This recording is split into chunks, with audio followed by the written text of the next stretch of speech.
નમસ્કાર મિત્રો. તો અમે પહોંચી ગયા છીએ રતનપુર. છેક સવારે લગભગ 5:30 વાગ્યેથી નીકળ્યા હતા અમદાવાદ થલતેજથી. તો જોકે અમે દાંતા સુધી તો અમે બસમાં આવ્યા છીએ અને અત્યારે હવે દાંતાથી છેક અંબાજી સુધી અમે ચાલતા જઈએ છીએ. તો હું તમને નજારો બતાવું. દાંતા રતનપુર. જોકે મંજિલ મને ખબર જ છે કે અંબાજી છે. દર વર્ષે મેળો ભરાય છે. વર્ષોથી મેળો જોઉં છું અને છેલ્લા 20 વર્ષથી હું મેળો જોઉં છું અંબાજીનો. પણ ક્યારે યાત્રા નથી કરી. જે આ યાત્રાળુ આવે ચાલીને એ કઈ રીતના આવે છે, એમની જર્ની કઈ રીતના છે એ મને ખ્યાલ નથી. તો અંબાજીના જેટલા પણ રહેવાસી છે એમને ખાસ નમ્ર વિનંતી છે કે ભાઈ મેળાનો લાવો એકવાર લો.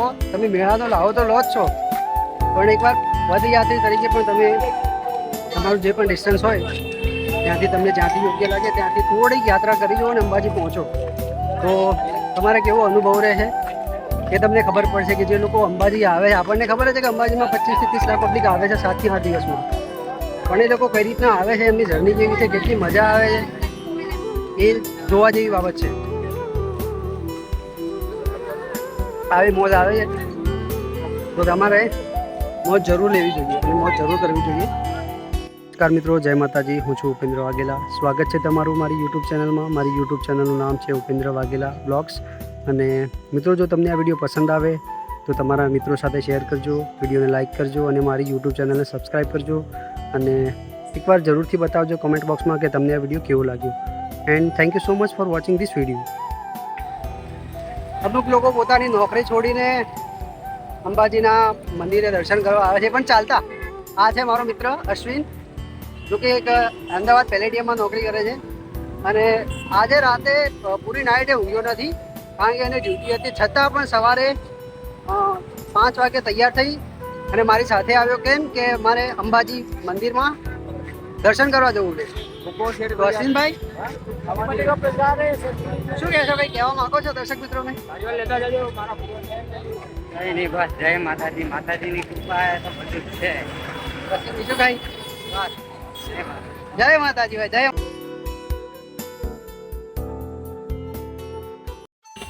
છે માણસો જે પોતાના હૃદયથી સેવા કરવા માંગે છે. કહી શકો છો તમે કે જેમ્બે ભાઈ જેમ્બે.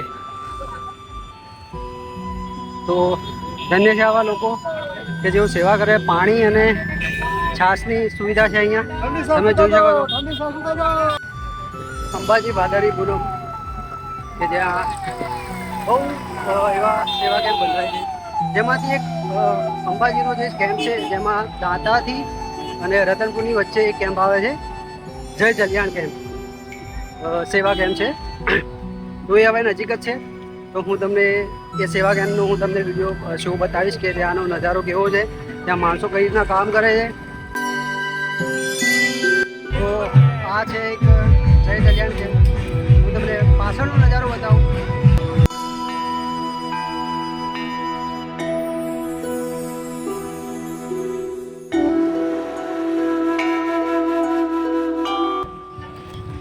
જે પ્રમાણે નામ સાંભળ્યું છે એ પ્રમાણે કેમ્પ છે એવું નથી. જો તમે વિઝિટ કર્યો હોય અને તમે જો આ કેમ્પ જોયો હોય તો તમને તમારી જે વિચારધારણા હોય એ કમેન્ટ બોક્સમાં જરૂરથી બતાવજો કે તમને આ કેમ્પ કેવો લાગ્યો, તમને એની સુવિધા કેવી લાગી.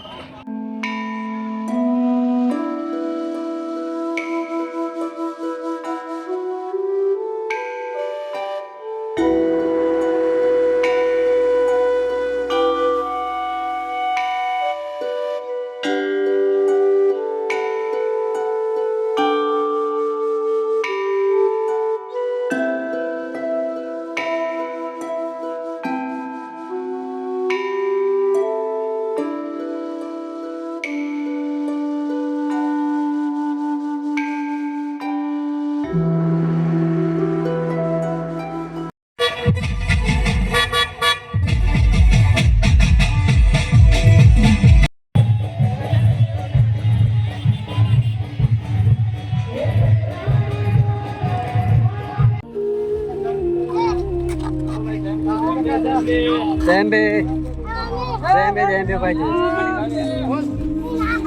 મિત્રો, જય જલિયાણ કેમ્પની એક ખાસ વાત છે કે ત્યાં ભોજનનું કોઈ બગાડ થતું નથી. જો તમને જેટલી ભૂખ લાગી હોય, તમારે જેટલું જમવું હોય એટલું તમે ભોજન લો છો. અને થાળીમાં જો છેલ્લે તમારે એક દાણો પણ વધે છે તો ત્યાંનો સ્ટાફ મિત્રો અને ત્યાંના કર્મચારી જે વહીવટદારી છે ત્યાં ઊભેલા જ હોય છે અને તમને ત્યાં ને ત્યાં જે પણ થાળીમાં તમારે જે જમવાનું બચેલું છે તે ત્યાં ને ત્યાં તમને ખવડાવે છે. તો એક સારી બાબત છે કે અન્નનો બગાડ નથી થતો. આટલો મોટો કેમ્પ હોવા છતાં કોઈ પણ થોડું પણ અન્નનો બગાડ નથી થવા દેતો.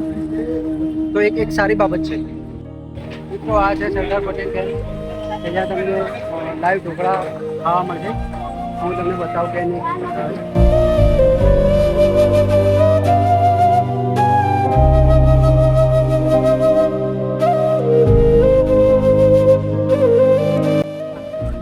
તો મિત્રો અમે દાંતા પાર કરી દીધું છે. તો કે દાંતાથી અમે થોડેક દૂર વાતાવરણ બહુ કડક છે, ગરમી બહુ છે. જો કે વરસાદ આવવાની સંભાવના છે. આંબા કરે થોડો ઘણો વરસાદ આવે ને સારું, એમ વધારે નહીં પણ થોડો ઘણો આવે તો સારું, ઠંડક થઈ જાય. લોકવાયકા છે કે અંબાજી આરાસુ છે એ અરાવલી પર્વતની ગિરિમાળાઓની વચ્ચે આવેલ છે. તો એ પર્વતો કેવા દેખાય છે હું તમને બતાવું વિડીયોના માધ્યમથી કે કેટલા સુંદર પર્વતો છે.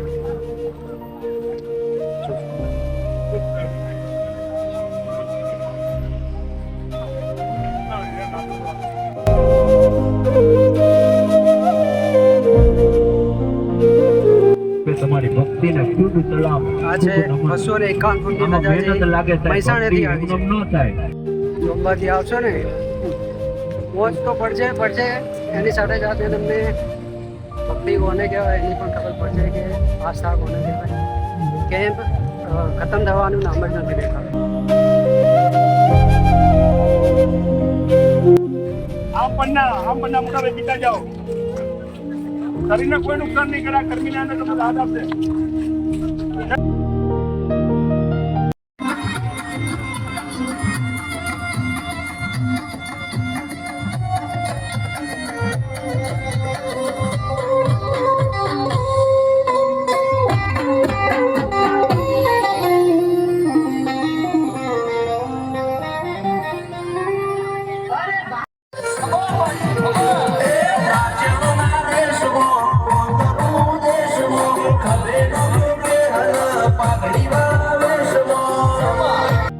જો આવી મોજ કરવી હોય ને તો તમારે ફક્ત ને ફક્ત ભાદરવી પૂનમના મેળે અંબાજી જવું પડે.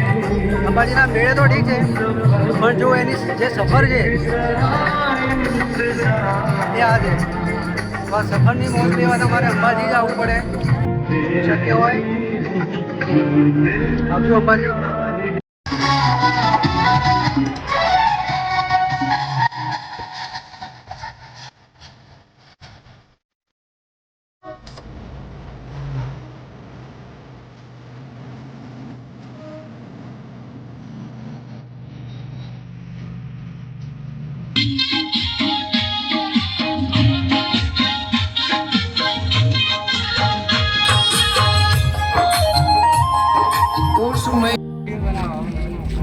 જેમ જેમ ત્રિશુળિયા ઘાટની નજીક જઈએ છીએ ઠંડકનો અહેસાસ થાય છે.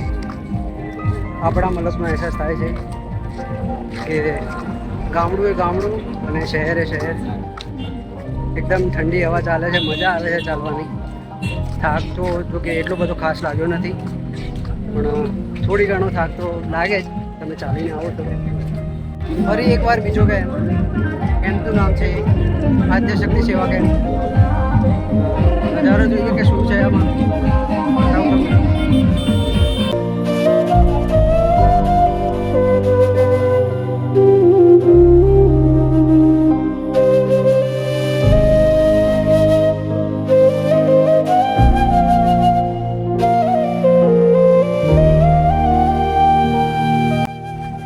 જોકે જે લોકો સેવા કરે છે એ લોકો ક્યાં આપણા સગા કે સંબંધી કે થાય છે કે પછી કે એ લોકો ક્યાં આપણને ઓળખે છે. છતાંય નિસ્વાર્થ કોઈ સ્વાર્થ વગર જે લોકો અહીંથી પગપાળા જાય છે એમને પકડીને ચા પાણી નાસ્તો કરાવે છે. તો તમે થાકી ગયા હોય તો તમારી પગની માલિશ પણ કરી આપે છે. એટલા સરસ એવા કેમ્પ છે. તો એ લોકોનો દિલથી આભાર કે લોકો આટલું સરસ કામ કરે છે, સેવા કરે છે. મુખ્યત્વે તો એ લોકો સેવા જ કરે છે ને, એમને પુણ્ય જ કમાવું છે ને. એમને કોઈ એવી આશા પૈસાની કે એવી કોઈ આશા હોતી નથી. એ લોકો ફંડ ક્યાંથી લાવે છે કે પછી એ મેનેજમેન્ટ કઈ રીતના કરે છે એ તો આપણે નથી જાણતા, પણ મુખ્યત્વે એ દિલથી સેવા તો કરે છે, એ જ મહત્ત્વનું છે. તો બહુ સારી વાત લાગી, બહુ મજા આવી સફરમાં. 20 કિલોમીટરનો સફર છે, પણ હજુ તો લગભગ 10 કિલોમીટર બાકી. હજુ તો ત્રિશુળીયો ઘાટો છે, હવે નજીક જ છે, પણ તૈયારી છે. તો કે ત્યાં કેવી મજા આવે છે જોઈએ.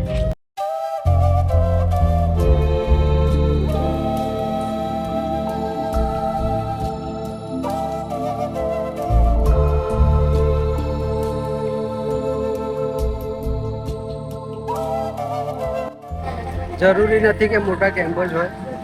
લોકો યથાશક્તિ પ્રમાણે જે પણ સેવા થાય એ કરે છે. અત્યારે તમને જે જોયું એ કોઈ વ્યક્તિ હશે કે જે પોતાને જે માય ભક્તો છે એમની સેવા કરવી છે, તો એનાથી એની યથાશક્તિ પ્રમાણે એની જે શક્તિ છે, એના જોડે જે સંપત્તિ છે, એમાંથી થોડુંક દાન પુણ્યનું કામ કર્યું કે જે કેળાનું વિતરણ કરે છે.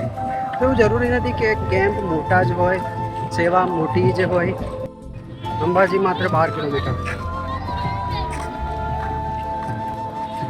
અને ત્રિશુળિયા ઘાટની પણ શરૂઆત થઈ ગઈ છે. થોડા પગ પણ તૂટે છે. જોઈએ છે કે ચઢાઈ છે કે ડાયરેક્ટ કે પછી આરામ કરવો પડે. જોઈએ. જય ભાઈ.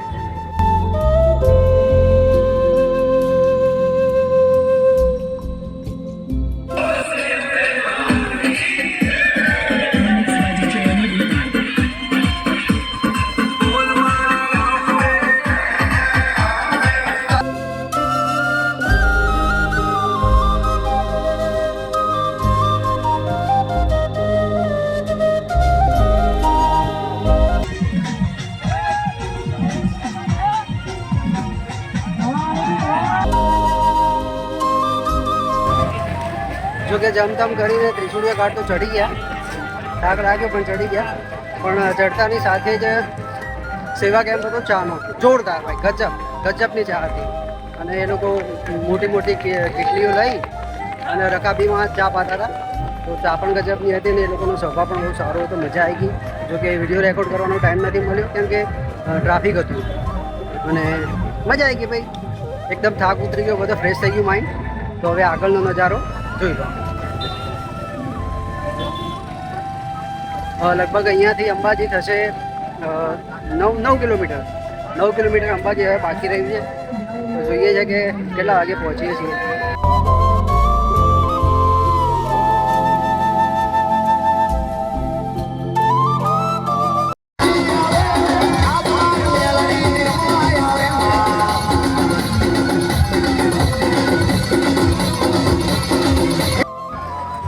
અખંડ મોજ તો અહીંયા જ છે.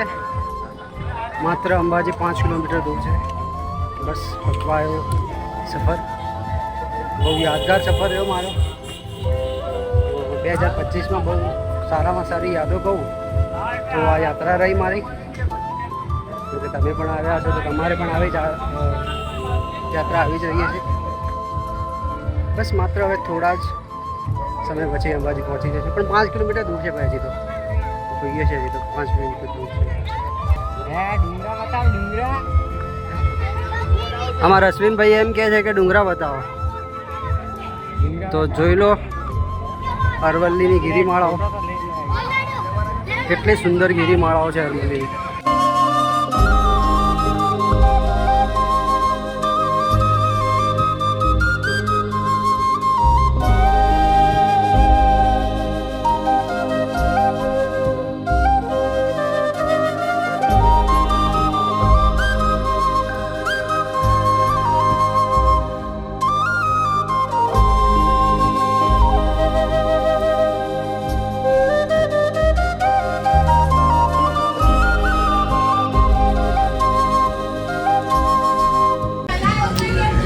છે પાંચા નજીક આવેલ છે જ્યાં તમને ઇડલી અને સાંભાર સાંભારનો નાસ્તો મળે છે. ટેસ્ટ કરીએ કે ઇડલી અને સાંભારનો નાસ્તો કેવો છે. હવે થોડો નાસ્તો કરીને આગળ ચાલ્યા છીએ. ઇડલી અને સાંભારનો નાસ્તો કર્યો. બહુ ખતરનાક ક્વોલિટીનો નાસ્તો હતો. એકદમ જોરદાર મજા આવી ગઈ ખાવાની. એકદમ હાઈ લેવલનો ઇડલી અને સાંભાર હતું અને ખૂબ ખૂબ આભાર એ લોકોનો કે પહેલું કંઈક ગમી ગયું. હા ભાઈ, અમારા અશ્વિનને પહેલું જ ગમી ગયું કે ભાઈ ઇડલી સાંભાર ખાવો જ છે. એને જોઈને જ મોઢામાં પાણી આવી ગયું કે મજા આવશે ખાવાની. એટલે અમે નાસ્તો કર્યો. બહુ મજા આવી ગઈ નાસ્તો કરવાની. હવે આગળ ચાલીએ. પાંછા અને અંબાજી વચ્ચે તમે 500 મીટરના અંદર 200 થી 300 મીટરના અંદર તમને એક ડીજે જોવા મળશે અને જો કે એક બીજી શરબતની સુવિધા છે.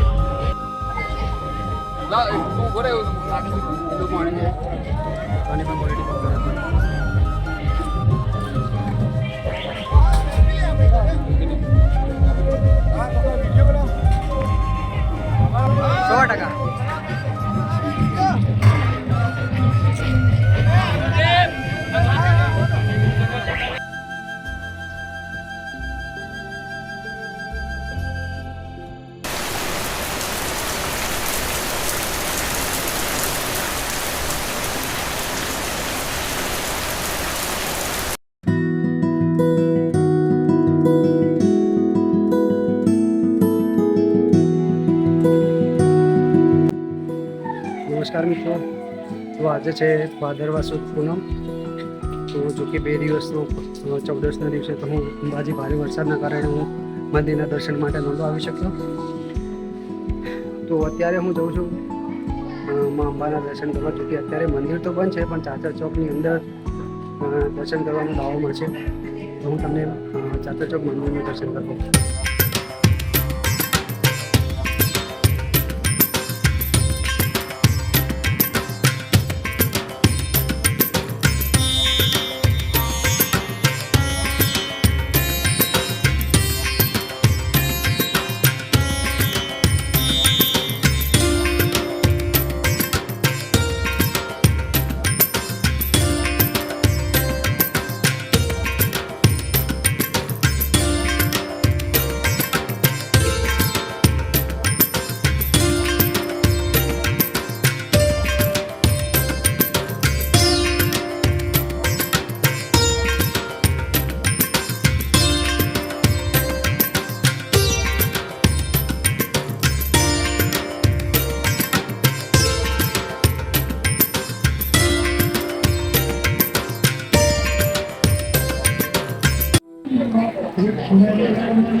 તમે સ્વર્ગ ગણો કે માં અંબાનું ચાચર ચોક ગણો, એક જ છે કે જ્યારે તમે આ ચાચર ચોકમાં આવો છો અને આ માના દરબારમાં તમે આવો છો ત્યારે તમે ભક્તિ અને આસ્થાનો તમને જરૂર અહેસાસ થશે કે માં અંબાના ચાચર ચોકમાં જે ભક્તિ અને જે શાંતિ છે એ શાંતિ બીજે તમે દુનિયાની કોઈ પણ જગ્યાએ જો તમને ક્યાંય નહીં મળે. માં અંબાના દરબારમાં અંબાજી ભાદરવી પૂનમે લાખો શ્રદ્ધાળુઓ આવે છે પણ જે આ તમને સ્વચ્છ અને સુંદર જે મંદિરનો નજારો જોવા મળે છે એ અહીંના જે કર્મચારી છે કે જે લોકો સફાઈ કામદાર છે એ લોકો બહુ સરસ કામ કરે છે. એમના કારણે જે અંબાજી સ્વચ્છ દેખાય છે એ એમના કારણે છે. તો એક સુંદર નજારો તમને બતાવું કે આટલો વરસાદ હોવા છતાં પણ તેઓ પોતાના દિલથી માં અંબાના આ ચાચર ચોકને અને માં અંબાના ધામ અંબાજીને સ્વચ્છ રાખે છે. આ જે માણસો છે એ પોતાના હૃદયથી કામ કરે છે કે મારો માં અંબાનો દરબાર છે એ સુંદર દેખાવો જોઈએ, બસ બીજું કંઈ જ નહીં.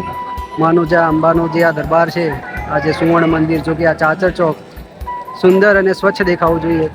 તો હું એમનો પણ દિલથી હૃદયપૂર્વક આભાર માનું છું કે આટલી સરસ કામગીરી નિભાવે છે.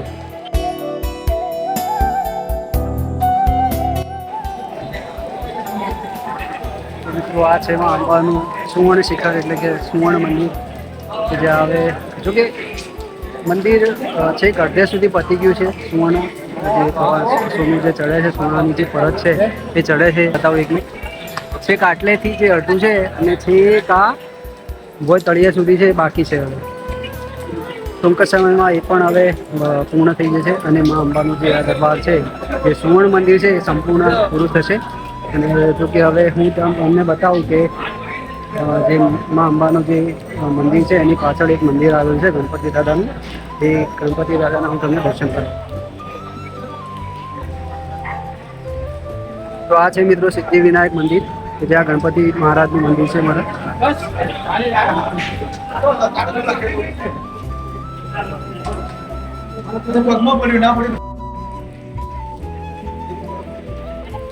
મંદિર એટલું વિશાળ કાય છે કે મારા કેમેરામાં નથી આવી શકતું. પોસિબલ નથી. મંદિર એટલું વિશાળ કાય, બહુ મોટું મંદિર છે.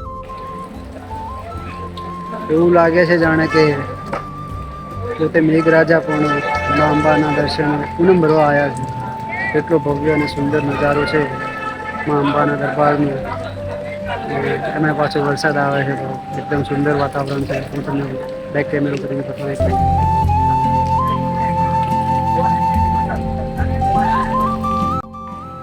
જેટલા પણ માઈ ભક્તો 2025 મહામેળામાં પૂનમ ભરવા કે મેળાની મજા માણવા આવ્યા હતા એ આપ સર્વની મા જગદંબા મનોકામના પૂર્ણ કરે એવી જ મા જગદંબાની પ્રાર્થના.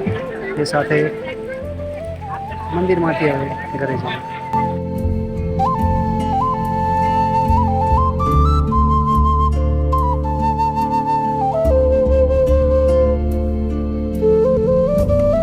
હું આવી ગયો છું મિત્રો માર્કેટમાં. જે વરસાદ બહુ છે તો ફરવાનું બહુ મુશ્કેલ થઈ ગયું છે. મજા આવે ફરવાની, વરસાદમાં ફરવાની મજા આવે પણ જે વિડીયો રેકોર્ડિંગમાં પ્રોબ્લેમ થઈ જાય છે. મોબાઈલ પણ જોકે બગડી જવાની શક્યતા છે અને રેકોર્ડિંગ પણ સારું નથી આવતું. છતાં એ હું તમને બતાવું છું. આ છે ભાદરવા સુદ પૂનમ. તો શું કે ભાદરવા સુદ પૂનમના દિવસે 12 વાગ્યા પછી તો મેળો અંદાજમાં દર વર્ષે ખતમ જ થઈ જાય છે. તો જે પબ્લિક જે આવે છે એ 11, 12, 13, 14 અને પૂનમ. જોકે 14ના દિવસે જોકે જે સંઘ અને જે પદયાત્રી આવવાના હોય છેલ્લા જે લોકો હોય એ આવી જાય છે. એના પછી તો પબ્લિક જે ગામની હોય છે એ જ છે. બાકી મેળો એકદમ ખાલી થઈ ગયો છે. અંબાજી એકદમ સૂનું થઈ ગયું છે. આ ગલીઓને ભરાતા આવે, આ ગલીઓને ભરાવા માટે ફરી 1 વર્ષની રાહ જોવી પડશે. ત્યારે માઈ ભક્તો ફરી એકવાર આવતા વર્ષે 2026માં માઈ ભક્તો આવશે અને આપણને નદીઓ ફરીથી ભરેલી દેખાશે. મિત્રો ગબ્બર જવાની ઈચ્છા તો છે પણ વરસાદ રોકાવાનું નામ નથી લેતો તો મુશ્કેલ છે જવું. બહુ વરસાદ છે. અંબાજીમાં 14 અને પૂનમે બહુ વરસાદ પડ્યો છે. આગાહી હતી પહેલેથી. તો અંબાજીના જેટલા પણ વેપારી મિત્રો હતા એમના ચહેરા પર પણ ઉદાસીનો જે ભાવ હતો જોવા મળ્યો હતો. મેં જોયો છે. અને જે મારી ભક્તો હતા વરસાદના કારણે એ લોકો પણ બહુ હેરાન થયા છે. પણ કે જે લોકો આવે છે જેમને મેળાની મોજ માણવી છે, માતાજીના દર્શન કરવા છે એ તો આવે જ છે અને દર્શન કરીને જ જાય છે. તો મળીએ આગળનું વ્યૂ તમને હું આગળ જઈને બતાવું.